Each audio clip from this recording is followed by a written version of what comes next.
하나님 말씀 보겠습니다. 구약성경 욥기서 33장 1절부터 33절까지 기록된 말씀. 33장. 그런즉 욥이여, 내 말을 들으며 내 모든 말에 귀를 기울이기를 원하노라. 내가 입을 여니 내 혀가 입에서 말하는구나. 내 마음의 정직함이 곧 내 말이며 내 입술이 아는 바가 진실을 말하느니라. 하나님의 영이 나를 지으셨고 전능자의 기운이 나를 살리시느니라. 그대가 할 수 있거든 일어서서 내게 대답하고 내 앞에 진술하라. 나와 그대가 하나님 앞에서 동일하니 나도 흙으로 지으심을 입었은즉 내 위엄으로는 그대를 두렵게 하지 못하고 내 손으로는 그대를 누르지 못하느니라. 그대는 실로 내가 듣는 데서 말하였고 나는 그대의 말소리를 들었느니라. 이르기를 나는 깨끗하여 악인이 아니며 순전하고 불의도 없거늘 참으로 하나님이 나에게서 잘못을 찾으시며 나를 자기의 원수로 여기사 내 발을 착고에 채우시고 나의 모든 길을 감시하신다 하였느니라. 내가 그대에게 대답하리라. 이 말에 그대가 의롭지 못하니 하나님은 사람보다 크심이니라. 하나님께서 사람의 말에 대답하지 않으신다 하여 어찌 하나님과 논쟁하겠느냐. 하나님은 한 번 말씀하시고 다시 말씀하시되 사람은 관심이 없도다. 사람이 침상에서 졸며 깊이 잠들 때에나 꿈에나 밤에 환상을 볼 때에 그가 사람의 귀를 여시고 경고로서 두렵게 하시니 이는 사람에게 그의 행실을 버리게 하려 하심이며 사람의 교만을 막으려 하심이라. 그는 사람의 혼을 구덩이에 빠지지 않게 하시며 그 생명을 칼에 맞아 멸망하지 않게 하시느니라. 혹은 사람이 병상의 고통과 뼈가 늘 쑤심의 징계를 받나니 그의 생명은 음식을 싫어하고 그의 마음은 별미를 싫어하며 그의 살은 파리하여 보이지 아니하고 보이지 않던 뼈가 드러나서 그의 마음은 구덩이에 그의 생명은 멸하는 자에게 가까워지느니라. 만일 일천 천사 가운데 하나가 그 사람의 중보자로 함께 있어서 그의 정당함을 보일진대 하나님이 그 사람을 불쌍히 여기사 그를 건져서 구덩이에 내려가지 않게 하라. 내가 대속물을 얻었다 하시리라. 그런즉 그의 살이 청년보다 부드러워지며 젊음을 회복하리라. 그는 하나님께 기도함으로 하나님이 은혜를 베푸사 그로 말미암아 기뻐 외치며 하나님의 얼굴을 보게 하시고 사람에게 그의 공의를 회복시키시느니라. 그가 사람 앞에서 노래하여 이르기를 내가 범죄하여 옳은 것을 그르쳤으나 내게 무익하였구나. 하나님이 내 영혼을 건지사 구덩이에 내려가지 않게 하셨으니 내 생명이 빛을 보겠구나 하리라. 실로 하나님이 사람에게 이 모든 일을 제삼 행하심은 그들의 영혼을 구덩이에서 이끌어 생명의 빛을 그들에게 비추려 하심이니라. 욥이여, 내 말을 귀담아 들으라. 잠잠하라. 내가 말하리라. 만일 할 말이 있거든 대답하라. 내가 기쁜 마음으로 그대를 의롭다 하리니 그대는 말하라. 만일 없으면 내 말을 들으라. 잠잠하라. 내가 지혜로 그대를 가르치리라. 할렐루야. 오늘은 욥기서 33장 1절부터 33절까지 기록된 말씀 통해서 하나님은 사람보다 크심이라, 이런 제목의 말씀을 드리려고 합니다. 지난주 우리는 엘리후라는 사람에 대한 소개와 더불어서 그가 화가 난 이유, 그리고 그가 이렇게 나서게 된 근거를 설명하면서 32장의 내용을 마무리를 지었습니다. 그리고 오늘은 그가 말하는 네 가지가 있는데, 이야기가 네 가지 덩어리라고 했잖아요. 그런데 그 이야기 중에 첫 번째 이야기가 이 32장과 33장 이렇게 해서 첫 번째 덩어리라고 이야기를 했는데, 그 첫 번째 덩어리를 다루게 됩니다. 과연 이 엘리후는 욥에게 무슨 이야기를 하고 싶었던 것일까요? 오늘 여러분들에게 그 첫 번째 이야기를 드리려고 합니다. 오늘 이 첫 번째 이야기를 세 가지로 나누어서 말씀드리려고 합니다. 첫 번째로, 엘리후는 욥이 그토록 원하던 재판을 열자고 말하고 있습니다. 야 욥, 내가 네가 원하는 재판을 열어줄 테니까 와서 나하고 재판을 열자. 나하고 재판을 한번 붙자 라고 말하는 것이 1절부터 7절까지 내용에 기록되어져 있습니다. 여러분, 그동안 욥은 무수히 하나님과 더불어서 재판을 하기 원했습니다. 이유가 뭘까요? 여러분, 욥은 자기가 의로움에도 불구하고 친구들이 찾아와서 자기를 정죄하고 있을 뿐만 아니라, 여러분, 그런 정죄를 계속해서 받고 있다 보니까 자기 자신도 헷갈릴 정도다라는 거예요. 심지어 하나님마저도 자기를 더 이상 어떻게 하지 않습니까? 샤마르, 더 이상 자기를 쳐다보지 않는다 이 말이에요. 자기를 더 이상 샤마르 하지 아니하시니까 이제는 무가치한 자, 어떤 자? 벨리알의 아들들, 무가치한 자의 아들들마저 자기를 조롱하고 멸시하는 처지가 되어서 자기를 무죄하다고 말할 수 있는 방법이 더 이상 자기에게는 남아있지 않다라는 것입니다. 그러니 욥으로서는 할 수 있는 방법이 없습니다. 그러니까 최후의 방법이 무엇입니까? 내가 할 수 있는 마지막 방법, 그것은 셀프 저주. 야, 나 만약 이게 아니라면 난 이렇게 될 거야. 자기 스스로에게 셀프 저주를 내려서라도, 내가 셀프 저주를 내려서라도 나의 무죄함에 대해서 이와 같이 선언을 하니까, 맹세서약문을 발표를 하니까, 하나님 제발 나오셔서 나의 무죄함에 대해서 밝혀주십시오 라고 했던 것, 그게 무엇이었습니까? 욥의 최후 진술문이었다. 우리 그런 이야기를 공부했습니다. 자, 여러분, 이런 주장을 해왔던 것이 욥의 최후 진술이었는데요. 이런 욥의 최후 진술을 들었던 엘리후가 이제 욥에게 말을 하는 겁니다. 야, 욥, 너 그런 이야기 했잖아. 너 그런 이야기를 했으니까 이제 나하고 재판을 하자. 이제 나하고 변론을 하자. 나는 지금까지 욥이 상대해왔던 너희 친구들처럼 너에게 일방적으로 정죄하지도 않을 것이다. 나의 지혜로움을 일방적으로 주장하지도 않을 것이고, 또는 지금까지 무응대로 일관해 오셨던 하나님처럼 무시하는 전략으로 욥 당신을 외롭게 하거나 또는 괴롭히지도 않을 것이다 라는 것입니다. 왜냐하면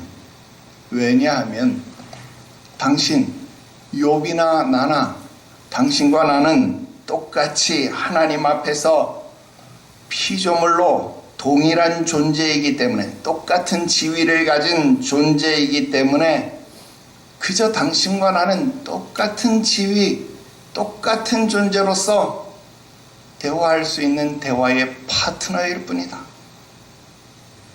그러니까 당신과 나는 대등한 조건에서 그냥 재판하자, 그냥 얘기하자, 변론하자, 토론하자.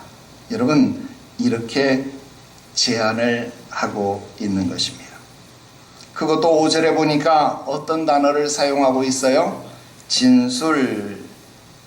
이렇게 이야기를 합니다. 진술하라. 여러분, 이 진술이라고 하는 말은 아라크라고 하는 단어인데요. 여러분, 이 단어는 군사적인 용어이면서 또한 법정 용어이기도 합니다. 그러니까 지금 재판을 하자라고 하는 이 엘리후의 주장과 너무나도 절묘하게 맞아떨어지는 단어이기도 하다 하는 겁니다. 자, 그러면 지금 엘리후가 갑자기 튀어나와 가지고 왜 하나님을 대신해서 재판을 하자고 하는 걸까요? 왜 갑자기 튀어나와서 욥의 친구들, 야, 니네 나이만, 표현 용서하십시오, 니네 나이만 처먹었지, 야, 욥 하나도 제대로 못 이겨? 이러면서 욥의 친구들을 공격을 하고 있는 걸까요? 그리고 왜 욥과 더불어서 지금 논쟁, 아니면 재판, 아니면 토론을 벌이자라고 하고 있는 것일까요? 그 이유를 살펴보자 하는 겁니다. 여러분, 사실 그 이유는요, 32장에서부터 간간히 흘러나오고 있습니다. 그리고 지금 3절, 4절, 7절이 그 이유를 말해주고 있다 하는 것입니다. 여러분, 혹시 지난주 말씀의 제목을 기억하고 계십니까? 지난주 말씀의 제목은 32장 8절 말씀에서 따왔는데요. 32장 8절에 보니까 사람의 속에는 영이 있고 전능자의 숨결이 사람에게 깨달음을 주시나니, 그렇게 이야기를 했습니다. 그리고 그와 아주 흡사한 주장이 4절 말씀, 오늘 본문 4절 말씀에 다시 나오는데요. 하나님의 영이 나를 지으셨고 전능자의 기운이 나를 살리시느니라 그랬습니다. 여러분, 이 두 구절을 싹 연결을 지어보면요, 모든 사람은 하나님의 영으로 말미암아 지은 바가 되었는데, 그러니까 무슨 말이에요? 나도 하나님의 영으로 지어졌다, 그 말입니다. 그렇기 때문에 전능자의 숨결로 말미암아 깨달음을 얻은 자라고 한다면 마땅히 하나님의 마음을 헤아려서 그 지혜를 알 수 있다는 것입니다. 그러니까 지금 자기도 무엇을 가지고 있다는 거예요? 하나님의 지혜를 가지고 있다는 겁니다. 그러니까 지금 자기가 알고 있는 하나님의 지혜를 통해서 욥이 하는 말도 들어봤고 욥의 친구들이 하는 말도 들어보았는데, 지금 니들이 하는 이야기를 이렇게 가만히 들어보니까 지금 하나님의 숨결로 깨달음을 얻은 내가 니들이 하는 이야기 이렇게 들어보니까 이 속에서 뭐가 터져요? 분통이 터진다라는 거예요. 그래서 7절, 나는 지금 니들보다 나이가 어려서, 나는 니들보다 나이가 어려서 나의 위엄으로 욥 당신을 압도하거나, 왜? 욥은 연장자잖아요. 어제란다. 지난주에 이 엘리후가 뭐라 그랬어요?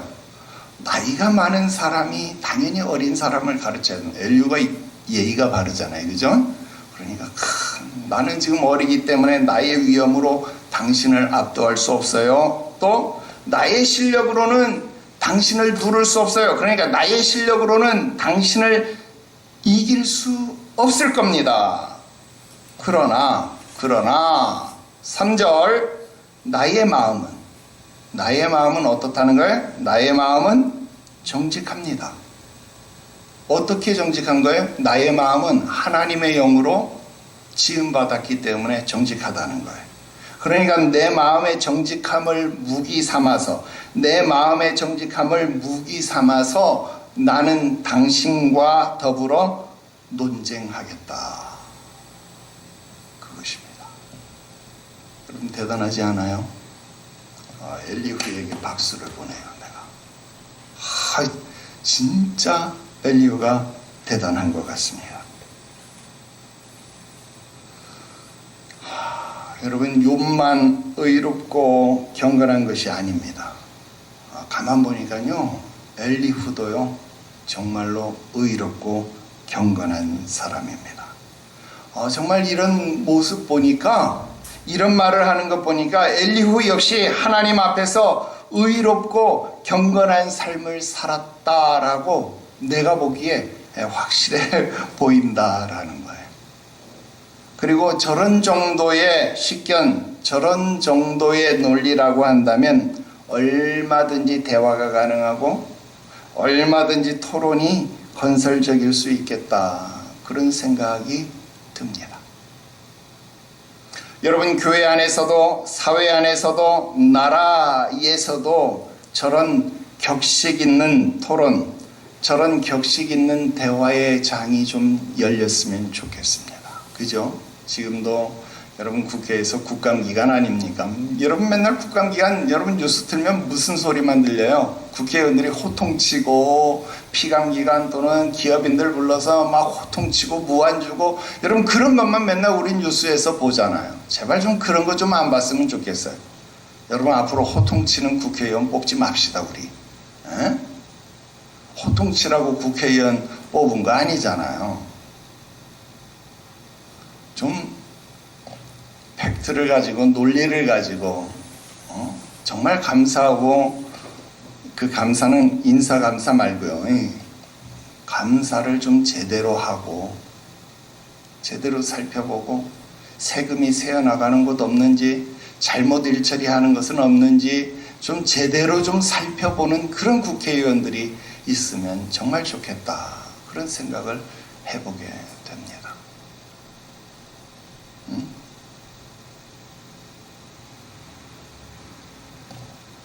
어디 잘못된 찌라시 언론 이런 녹취록 틀어가지고 그런 거 좀 하지 말고요. 이런 엘리후가 나는 마음이 정직하니, 멋있잖아요. 나는 이걸 무기 삼아서 당신과 토론하겠다. 내가 나이가 어리지만, 나는 당신을 이길 수 없겠지만 그래도 나는 마음이 정직하니 이 정직함을 가지고 당신과 토론해 보겠다.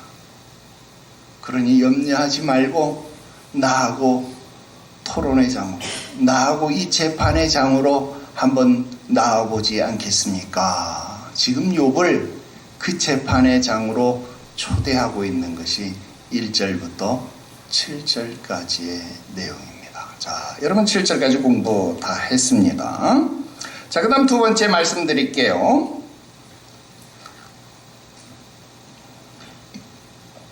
엘리후는요, 욥이 진술한 내용에 대해서 차근차근 반박을 하고 있습니다. 여러분 8절부터는요, 마치 법정에서 무죄를 주장하고 있는 이 피고소인의 변호에 대해서 그 변호 논리를 하나하나 깨뜨려 나가는 이 검사들의 반박 논리처럼 이 엘리후는요, 차분하지만 진중하게 정말 무게감 있게 이 반박을 시작하고 있습니다. 하나씩 한번 살펴볼게요. 자, 일단 지금 욥이 지금까지 주장한 자기의 무고함, 자기의 무죄함이 우리가 살펴본 바는 한 4가지 정도가 됩니다. 지금 엘리후가요, 그것을 아주 정리를 잘했어요. 아주 깔끔하게 정리를 했어요. 그게 바로 9절입니다. 나는 깨끗하다, 악인이 아니다, 순전하다, 불의도 없다. 여러분, 이게 지금 욥이 말한, 욥이 그동안 앞에서부터 지금까지 쭉 얘기해 왔던 그 욥의 무죄함의 주장의 논지였습니다. 그런데도 불구하고 욥은요, 하나님은 반대로 자기에게 대해서 잘못된 처결을 내려오셨다라고 주장을 했어요. 그게 10절부터 11절까지의 내용입니다. 어떻게 해요? 하나님은 나에게서 잘못된 것만을 찾으셨고 나를 원수로 여기셨고 내 발에 착고를 채우셨고 나의 모든 길을 감시해 오셨다라는 거예요. 여러분, 이거 새로운 내용 아닙니다. 우리가 이미 다 공부해 왔던 내용입니다. 여러분, 깨끗하다 하는 주장 우리 9장에서 공부를 했습니다. 악인이 아니라는 주장이요, 16장에서 우리가 공부를 했어요. 순전하다는 주장 27장에서 우리가 공부를 했고요. 그리고 불의하게 살지 않았다는 주장은요, 바로 얼마 전 31장에서 우리가 다 공부를 했던 내용입니다. 자, 우리가 이 내용 공부하면서 어떻게 했을까요? 욥의 주장에 공감을 했어요. 진짜 욥 그렇게 살았습니다. 욥 대단합니다. 우리 그렇게 공감을 해 주었다라는 겁니다. 그러면서 우리 욥의 처결에 대해서 어떻게 이야기를 했을까요? 즉, 하나님이 자기에게서 잘못만을 찾으시고 원수로 여기시고 착고를 채우시고 모든 길에 감시를 하셨다라는 불평하는 거 우리가 다 들었습니다. 그죠? 다 들었어요. 그때 우리가 욥의 불평을 들으면서 욥의 말이 다 맞습니다라고 수긍했을까요? 수긍은 안 했어요. 수긍도 안 했고 부정도 안 했어요. 그럼 뭘 했냐? 그때마다 나는 어떤 이야기를 했냐면, 야, 욥의 불평이 귀엽다. 욥이 하나님과의 관계에서 뭘 한다? 밀당을 한다. 기억나시죠? 나는 하나님과의 관계에서 밀당을 한다. 투정을 부린다. 그런 말을 했습니다. 자, 그런 이야기 했는데 여러분 기억나십니까? 왜 그랬는지 이제 보면요, 확연하게 드러납니다. 이거요, 나만 그렇게 느꼈는가 싶었는데 나만 그렇게 느낀 게 아니에요. 엘리후도요, 그렇게 느꼈습니다. 엘리후도요, 똑같은 말을 하는 거예요. 보세요. 깨끗하고 악인이 아니고 순전하고 불의도 없다. 여러분, 우리 이런 말 어디서 들어봤어요? 많이 들어봤는데 여러분 자식 키워봤잖아요. 여러분 자식 키울 때 이런 말 안 들어봤어요? 특히 친구들하고 싸우고 온 아들로, 아들 안 키워본 분들도 있구나. 여러분, 아들놈이 가서 막 싸우고 그러잖아요. 그러면 너 왜 친구하고 싸웠냐 이렇게 하고 아들 혼내면요, 이 아들놈이 뭐라고 변명하는지 압니까? 나는 안 때리려고 안 싸우려고 그랬는데, 이것도 용서하세요. 저 새끼가 나를 먼저 때렸다고, 저 새끼가 나를 먼저 건드렸다고, 그래가지고 나도 때렸다고 그러고 울어요. 제가 먼저 나를 건드려가지고 내가 어쩔 수 없이 내가 쟤를 건드렸다, 그렇게 이야기를 해요. 나는 잘못 없는데 쟤 먼저 나를 건드렸다, 그래서 그랬다, 그래서 싸웠다, 그렇게 한다 이 말이에요. 그러면서 이 아이가 하는 말이 또 있습니다. 뭐라 그런지 알아요? 하나님이 나에게서 잘못을 찾으시며 나를 원수로 여기사 착고를 채우시고 나를 감시한다. 이 말을요, 이 아이가 똑같이 뭐라 그런지 압니까? 엄마는 맨날 나만 미워해.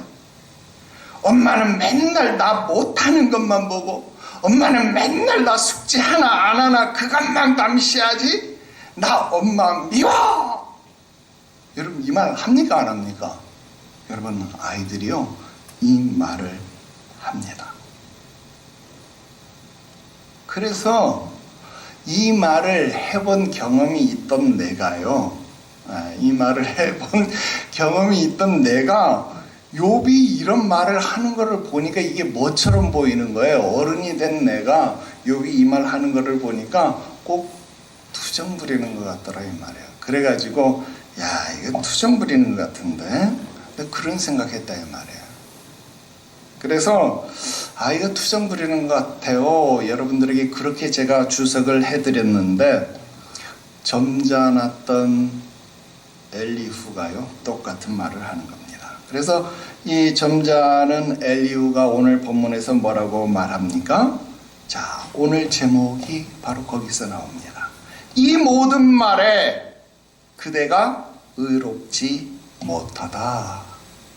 하나님은 사람보다 크심이니라. 이 말 무슨 말일까요?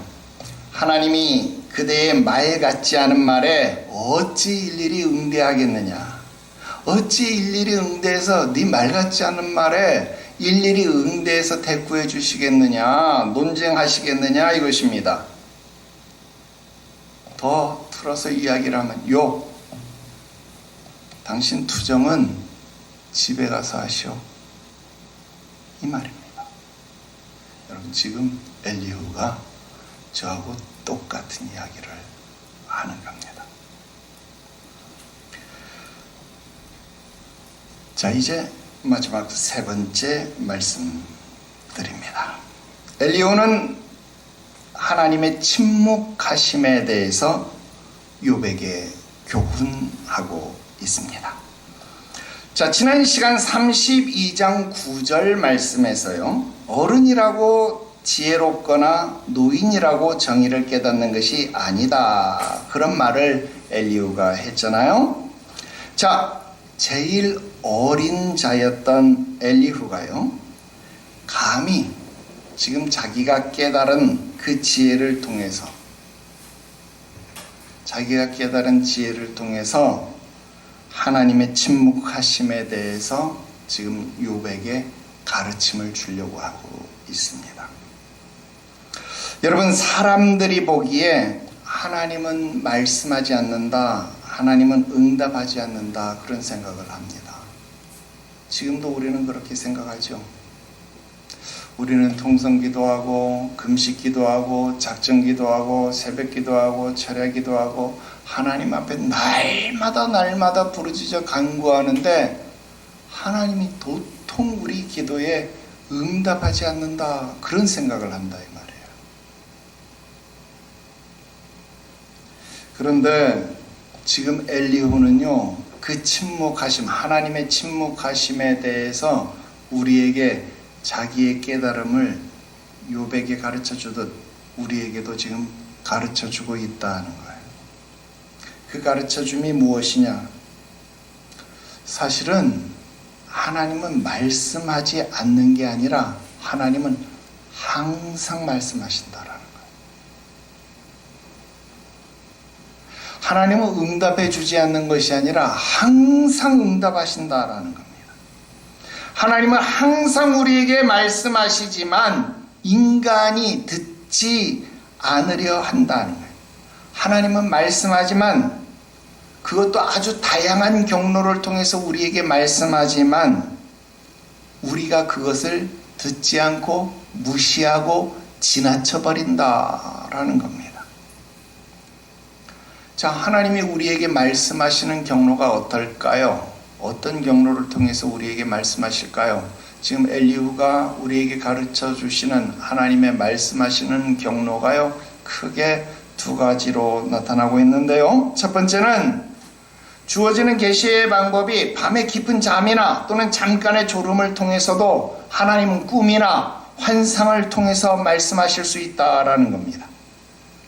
여러분, 이런 방법들은 단순한 교훈 이상으로 사람에게 경고하는 방법으로 사용되어져 왔어요. 그죠? 그래서 성경에 보면 이런 방법을 통해서 수많은 왕들이 또는 선지자들이 하나님의 계시를 경험하기도 했고 또 위중한 일들의 경고를 받기도 했습니다. 그래서 이런 계시의 기능은 인간의 교만함을 막아서 여러분 위험에 악한 구덩이에 빠지지 않고 그 악한 행실을 버려서 생명의 칼을 맞아 멸망하지 않게 만든다라는 겁니다. 여러분, 반대로 바꾸어서 말하면 무슨 말이 될까요? 이런 경고하심을 지나쳐 버리면, 이런 경고하심을 듣지 못하면 어떻게 돼요? 생명의 칼을 맞아서 죽게 된다, 그 말입니다. 여러분, 바로 왕이 살찐 소와 마른 소의 꿈을 그냥 지나쳐 버렸다라고 한다면 어떻게 되었을까요? 여러분, 애굽이라는 나라 자체가 오늘날 존속하지 못하는 것이죠. 뿐만 아니라 이스라엘조차도 오늘날 존속하지 못하게 되는 것이죠.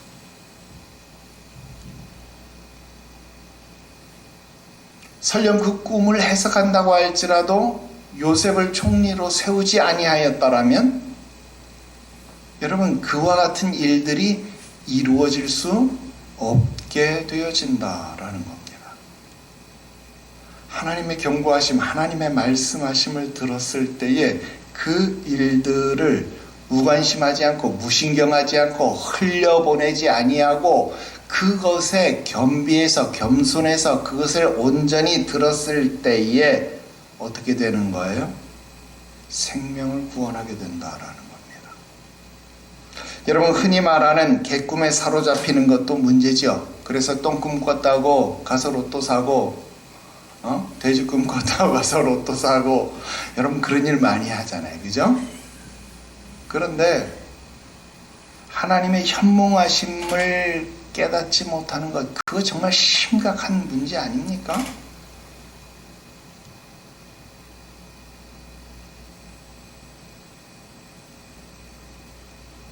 하나님이 우리에게 꿈과 이상으로 주시는 말씀들, 목사님 나는 꿈도 꾼 적 없고 하나님 나에게 말씀하심을 나는 한 번도 들어본 적이 없어요. 왜 하나님이 여러분들에게 말씀하지 않으셨나요? 여러분, 주일날 강단에서 선포되는 말씀은 여러분들에게 들려지는 하나님의 말씀이 아닌가요? 우리가 교리 공부 시간에 뭘 배웠어요? 정당한 방법을 통해서 정당한 자격을 갖춘 자에 의해서 선포되어지는 말씀은 우리에게 은혜의 방편으로 주어진 하나님의 계시의 수단인 것을 모릅니까? 말씀 받으러 기도원 가지 말고 말씀 뽑기 좀 하지 말고 나를 위하여 기도하는 목자가 나를 위하여 준비해 온 말씀으로 신방 받을 준비를 해서 그래서 신년 축복 신방 때 나에게 준비되어진 말씀이 나에게 주어지는 말씀이라고 제가 여러분들이 그렇게 가르쳐 드렸는데, 그래서 나에게 힘들고 어려운 일이 있을 때 고난당하는 자가 있느냐? 교회 장로들을 청할 것이요. 그래서 주의 종청에서 신방받아야 되는 것 아닙니까? 힘들고 어려운 일이 있을 때, 갈 길을 알지 못할 때에 교회의 종들을 청하여서 말씀을 들어야 될 것 아닙니까?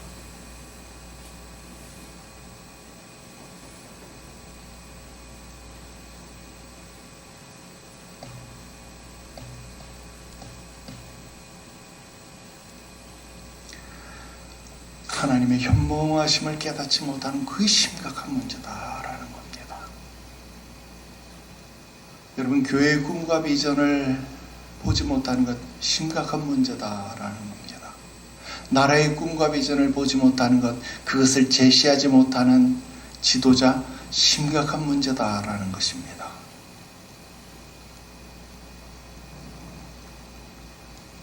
두 번째 주어진 계시의 방법은요, 개인적으로 심한 질병을 통한 고난입니다.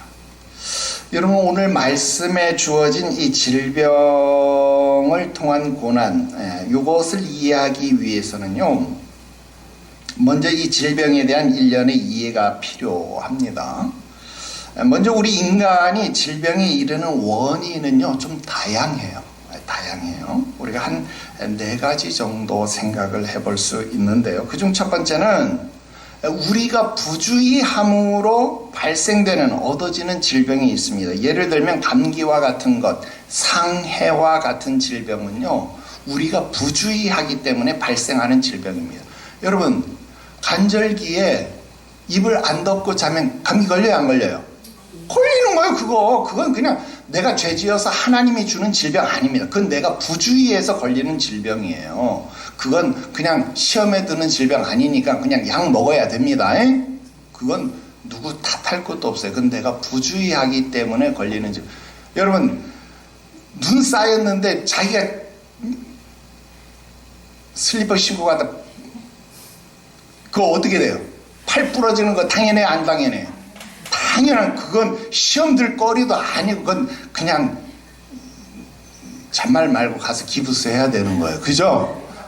그럼 병원에 가야 되는, 그건 기도하여서 낫는 병 아니고 그냥 가서 기부스 해야 되는 병이에요. 그건 내가 부주의해서 오는 상해니까, 이런 거는요, 내가 충분히 주의를 하면 막을 수 있는 질병이에요. 이거는 내가 부주의하기 때문에 오는 질병. 그 다음 두 번째는요, 우리의 주의와는 관계없이 유행하는 질병이 있어요. 어떤 거?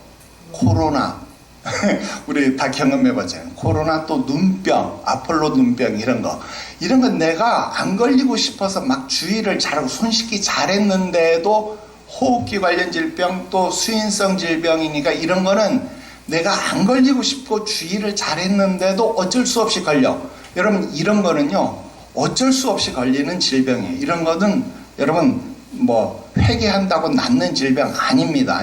또 이거 걸렸으니까 아이고 저 믿음 떨어졌어. 여러분, 정죄할 필요 없는 거예요. 이건 유행성 질병이에요. 말 그대로 유행성 질병이에요. 그 다음 세 번째 질병은요, 우리의 잘못된 행위로 인해서 오는 질병이 있어요. 대표적인 건 뭐예요? 과식에서 배탈 난 거, 이거 뭐예요? 잘못된 행위로 오는 질병이잖아요. 그죠? 과로, 잘못된 행위로 인해서 오는 질병이잖아요. 이건 어쩔 수 없는 거예요. 내가 잘못된 행위. 또 성병, 이건 내가 잘못된 행위로 인해서 오는 질병이잖아요. 그죠? 이런 잘못된 행위로 인해서 찾아오는 질병은요, 잘못된 행위이기 때문에 그 행위를 고쳐야 되는 거예요. 그리고 이런 질병 중 일부는요, 죄의 결과로 해석될 수도 있습니다. 특히 성병 같은 경우는 여러분 어때요? 이건 죄의 결과로 해석될 수도 있죠. 과식도 죄의 결과로 해석될 수 있습니다. 그러니까 여러분, 이런 것들은 적당한 조절이 필요하다 하는 겁니다. 그 다음 네 번째는요, 우리의 의지나 행동과는 관계없이 다가오는 질병이 있어요. 물론 거의 모든 질병은 우리의 잘못된 식습관이나 행동이 오랜 세월 누적되면 나타나기 마련이지요. 예를 들면 암병도 이유 없이 다가오는 것은 아니잖아요. 유전도 있지만 오래된 생활 습관이나 뭐 이런 것들 때문에 누적되다 보면 그게 암병이 될 수 있잖아요. 그죠? 그러니까 이런 것들을 전혀 관계없다고는 말할 수는 없지만, 그렇지만 암병 같은 거, 예를 들면 암병 같은 경우 하루아침에 생기는 건 아니잖아. 그죠? 그러니까 이런 질병이 생겨났을 때는, 이런 중병이 생겨났을 때 우리는 그때 무엇을 생각하는 거예요? 내가 돌아볼 것은 없나? 내가 무엇인가 점검할 것은 없는가? 자기를 돌아보아야 하는 계기를 생각해야 된다 하는 겁니다. 그래서 지금 여기서 우리가 생각해야 되는 건, 이 엘리후가 말하고자 하는 이 질병에 관한 것은 바로 이 네 번째에 해당되는 질병의 경우를 말한다라는 겁니다. 물론 모든 질병은 하나님의 계시의 방법으로 해석될 수 있겠습니다. 그러나 특별히 이 네 번째의 경우가 우리가 세심하게 살펴야 될 사안이다 하는 거예요. 그래서 지금 이 엘리후가 19절에서부터 22절까지 말하는 질병을 통한 고난은요, 바로 여기에 해당된다라는 거예요. 자, 그러면 이렇게 중한 질병이 임할 때 하나님은 우리를 어떻게 구원하시느냐? 자, 엘리후는요, 거기에 대해서도 자기에게 임한 전능자의 숨결, 즉 자기의 깨달음을 피력하고 있어요. 그게 23절, 24절입니다. 자, 하나님은 사람을 연단시키기 위해서 질병을 보내셨을 경우 그를 위해서 중보자의 역할을 할 천사를 준비시킨다. 그리고 그 천사의 역할은 천상에서 적대자가 그를 정죄할 때 그를 변론해서 그의 정당함을 보인다. 그리고 그 정당함이 뭐 그가 진짜 죄가 없다 그런 의미는 아닙니다. 그가 죄가 있음에도 불구하고 그를 대신할 대속물을 제공한다 그런 의미죠. 그래서 엘리후는 욥을 위한 소망이 있다, 중보자의 소망이 있다 이런 말을 하는 거예요. 지금 이거 중요한 건 아닙니다. 예전에 우리가 공부를 했지만 욥도 나의 중보자가 하늘에 있다, 나의 대속자가 하늘에 있다 이런 거 이야기한 적 있죠. 이런 이야기를 했어요. 물론 지금 이런 이야기 내가 지금 자세하게 하고 안 하고 넘어가는 이유는요, 나이가 어린 엘리후기 때문에 이런 것들을 자세하게 설명하고 있지는 못해요. 또 여기서 제가 이런 것 여러분들에게 다 설명해봤자 신학적 논쟁만 커져가고 여러분들에게 제대로 된 설명이 되어지지 않기 때문에 지금 그냥 넘어가게 되고 있습니다. 어쨌든 이 천사가 대속물을 지불하게 되면 죽음의 천사가 떠나게 되고 그 사람은 구덩이, 그러니까 스올에 내려가지 않을 것이다. 그러니까 이 중보자의 역할 때문에 고난당하는 자는 건강을 회복하게 될 것이다. 이런 내용이 지금 쭉 나오고 있어요. 자, 굉장히 숨가쁘게 쭉 지나갔어요. 자, 다시 천천히 복기를 할 건데 요것만 복기해 볼게요. 첫 번째, 자, 질병이 나타났을 때, 질병으로 인한 고난이 나타났을 때, 그래서 하나님의 말씀하심을 생각해야 된다라면요, 첫 번째 해야 할 일이 있습니다. 뭐냐면 철저하게 자기를 고립시켜야 한다는 거예요. 괜히 다른 것 의지하려고 이것저것 찾을 필요 없다는 거예요. 질병으로 인한 고난이, 그러니까 아까 첫 번째, 두 번째, 세 번째 질병이 아니라 이 네 번째 질병으로 인해서 하나님이 뭔가 나에게 지금 생각하려 하십니다 라고 생각이 되면 빨리 자기를 철저히 고립시켜야 됩니다. 다른 것 찾지 말고 철저하게 자기를 고립시켜서 최단 시간 내에 다른 것 다 끊어내는 것, 이게 첫 번째다라는 거예요. 그 다음 두 번째, 하나님과의 1대1 관계를 바르게 하고 철저하게 회개해서 자기를 돌아보는 작업을 해야 한다는 거예요. 그렇지 않으면 의미가 없습니다. 이게 안 되면요, 고난의 시간만 길어질 뿐이다라는 거예요. 제가 이건 여러분들에게 목회자로서 또 경험자로서 선배로서 여러분들에게 조언을 해드리는 겁니다. 이게 안 되면 고난의 시간만 길어져요. 제가 여러분들에게 간증 아닌 간증도 했죠. 나 암병 딱 걸렸을 때 제일 먼저 한 생각 뭐라고요? 아, 산에 들어가서 죽어야 되겠구나. 그 생각했다 그랬죠. 다 끊어내야 합니다.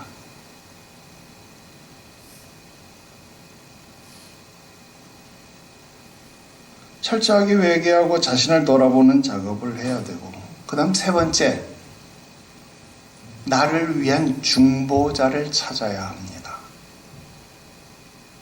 물론 우리의 영원한 중보자 예수 그리스도는 당연한 것이고요.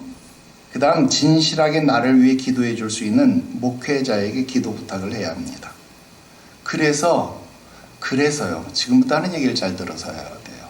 그래서 평소에 목회자와의 관계가 중요합니다.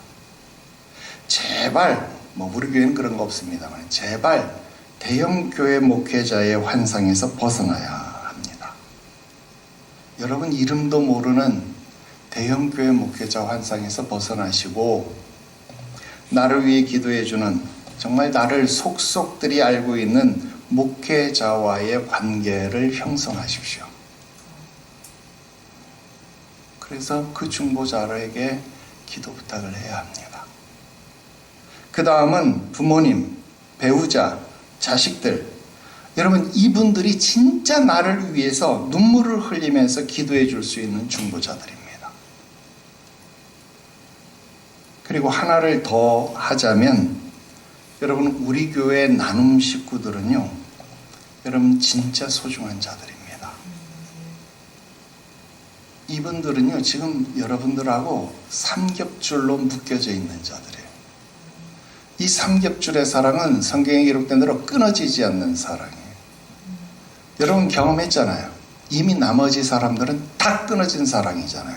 근데 이 사람들은 끊어지지 않는 사랑이잖아요. 헤어질 수 없는 자들이잖아요. 자, 여기까지가 25절까지 내용이에요. 이제 다 공부했습니다. 자, 이제 엘리후는요, 중보자의 역할로 말미암아서 그는 고난 가운데 하나님께 기도하고 하나님은 기도에 응답하여 회복시킨다 그랬어요. 그 회복은 26절에 기록된 것처럼 세 가지로 회복한다 그랬어요. 기뻐 외치고 하나님의 얼굴을 보게 하고 공의를 회복시킨다 그랬습니다. 어떻게 기뻐 외치나요?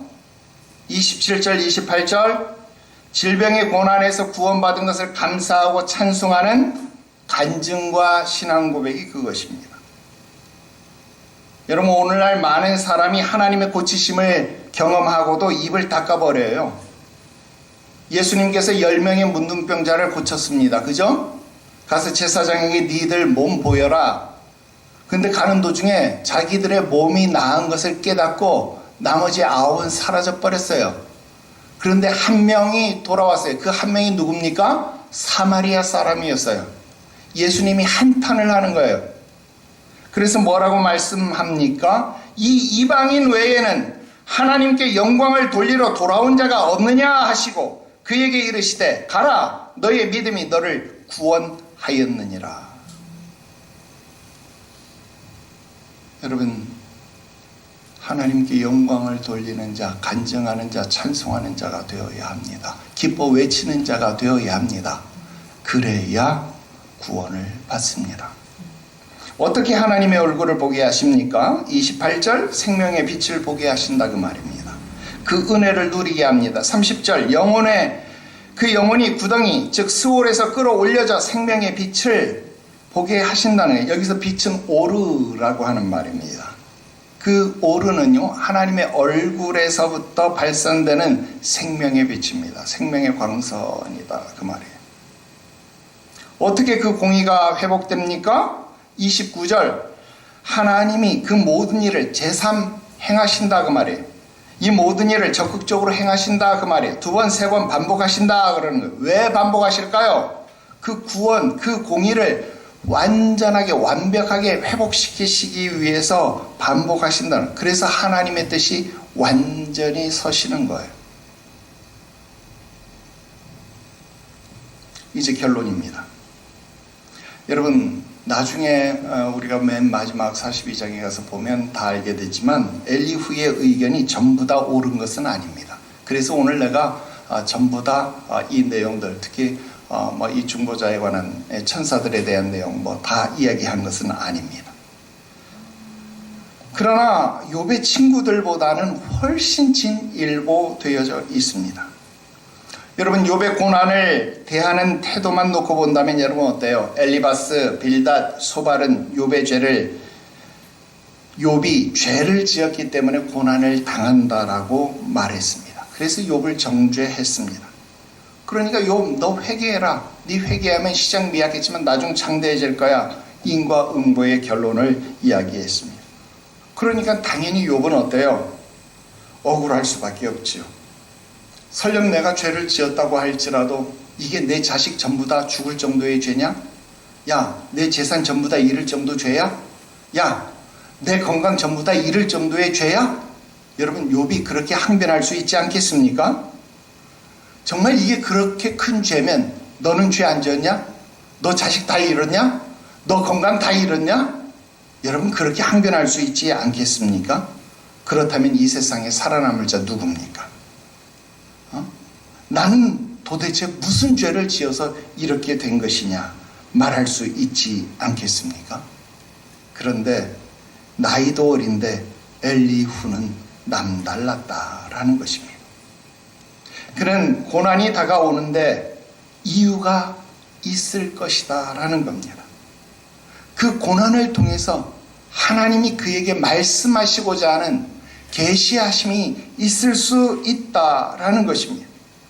그래서 욥의 주장을 일부 수용했다라는 점에서 욥의 친구들보다 훨씬 나이도 어린데 믿음이 훨씬 더 좋다라고 박수를 보내고 싶다 그 말입니다. 그리고 우리에게 신앙적으로 고난을 대하는 굉장한 시사점을 주고 있습니다. 지금 우리는 엘리후의 네 덩어리 이야기 중에 한 덩어리만을 들었을 뿐입니다. 하나님의 사랑은 사람보다 크다. 그것이 엘리후의 네 가지 이야기 중에 하나였습니다. 쉽게 말하면 하나님은 엄마보다 큰 존재다. 그 이야기였습니다. 그래서 일일이 대꾸를 안 할 뿐이다. 그 말입니다. 어릴 때는 엄마가 나를 참 미워하는 것 같다. 그런 생각 많이 했죠. 지금도 보면, 돌이켜보면 엄마가 돈 500원 때문에 슬리퍼 짝 들고 나를 쫓아오면서 나를 때리려고 했던 거 생각을 해보면 야, 엄마가 참 나를 미워했나 보다. 어릴 땐 그런 생각했는데 지금 보면 엄마가 나만 이뻐하는 거 나는 지금도 느낀다. 그 말입니다. 그 누구보다도 나를 사랑하는 분이다. 그 느낀다 이 말입니다. 내가 병들었을 때, 내가 사고로 병원에 있을 때 그 누구보다 나를 위해 많이 눈물을 흘리고 수고를 했던 분이 바로 그분 아닙니까? 바로 하나님이 그런 분이시다 이 말입니다. 오늘 여러분들을 위해 그 누구보다도 여러분들을 바라보시고 여러분들을 지키시는 분이 바로 그분 하나님이시다 그 말입니다. 오늘 제목 어떤 이유에서든지 제목이 너무 정확하다 이 말입니다.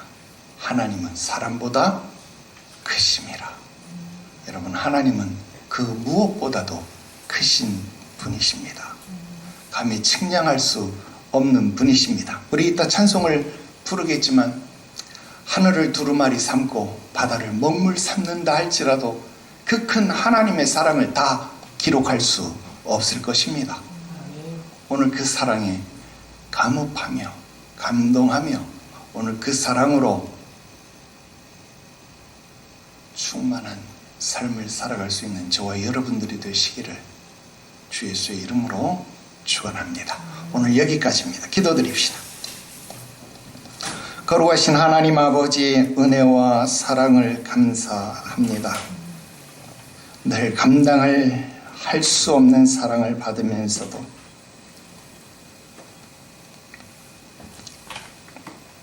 그 사랑을 작다고, 그 사랑이 없다고, 말하는 어리석음을 보이는 이 어리석음, 이 어린 양을 용서하여 주옵소서. 나이가 어린 엘리후보다도 못하였던 우리의 이 미진함을 주께서 불쌍히 여겨 주시옵시고 오늘 우리의 부족한 믿음을 자라게 하여 주셔서 그리스도의 장성한 분량에 나아가도록 이끌어 주시옵소서. 거룩하신 구주 예수님의 이름으로 기도드리옵나이다. 아멘.